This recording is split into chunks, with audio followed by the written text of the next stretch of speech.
Good evening, everyone. So, today I'll be talking about executive presence. Let me start with a quick situation. Imagine you are in a meeting with a senior management. A critical question is asked, and the room goes silent. Two people know the answer. One hesitates, thinking, "What if I am wrong?" The other speak up clearly, confidently, and with structure. Now, my question to you is, who get notice?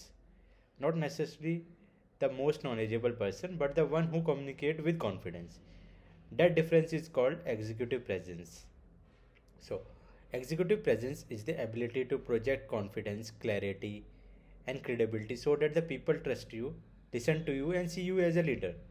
It's important to understand executive presence is not about being a perfect, it's about being composed, clear, and confident, especially when it matters the most.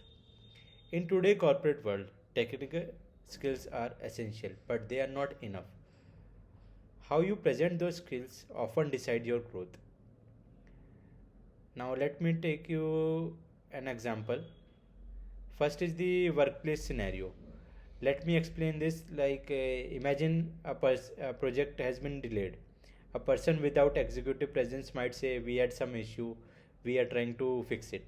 But a professional and with the executive presence would say the delay was due to the vendor dependency.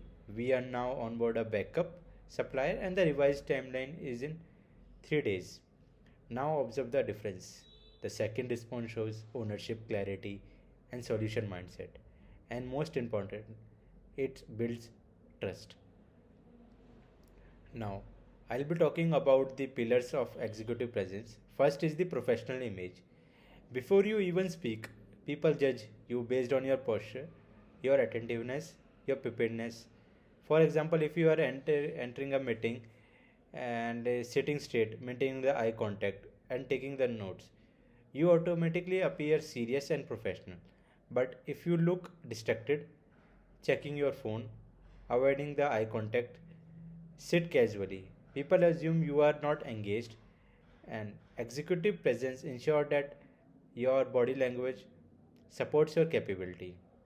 Second pillar is communication. Let me ask you something. Have you ever had a great idea but you could not express it properly? This is where the professional lose opportunities.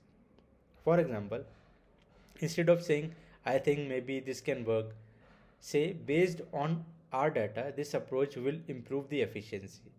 This small change reflect confidence, clarity, and authority. Also, good communication means being structured. Always think in three steps. What is the problem? What is the reason? And what is the solution? This structure instantly improves your presence. Third pillar is the how people perceive you as a leader. That is the leadership perception. Leadership is not just a designation, it's a perception built over the time. For example, in a team crisis, when everyone is confused, one person says, let's divide the task and I will coordinate with the client. You handle execution. We will review the progress by evening. What happens? That person becomes the leader in that moment. Not because of the title, but because of the executive presence. People trust you by having a clear message, and you give a better decision to the organization. Fourth is the career growth. Finally, executive presence directly impacts your career growth. In an organization, promotions are based on trust, visibility, potential. So let's take another example.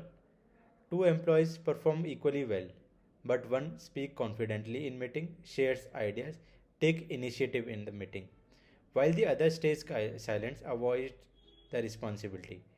Now, who will get promoted faster? Clearly, the one with the executive presence, because organization promote people who can represent them with confidence. So, how to build executive presence?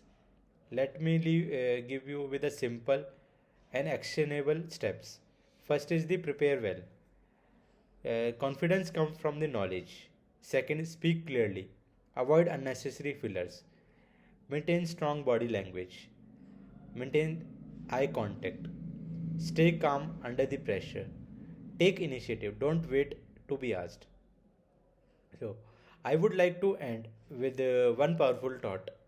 Your skills will open door for you, but your executive presence will decide how far you go. So, don't just focus on what you know, focus on how you represent it. Because in the end, people don't just follow the knowledge, they follow confidence, clarity, and trust. Thank you.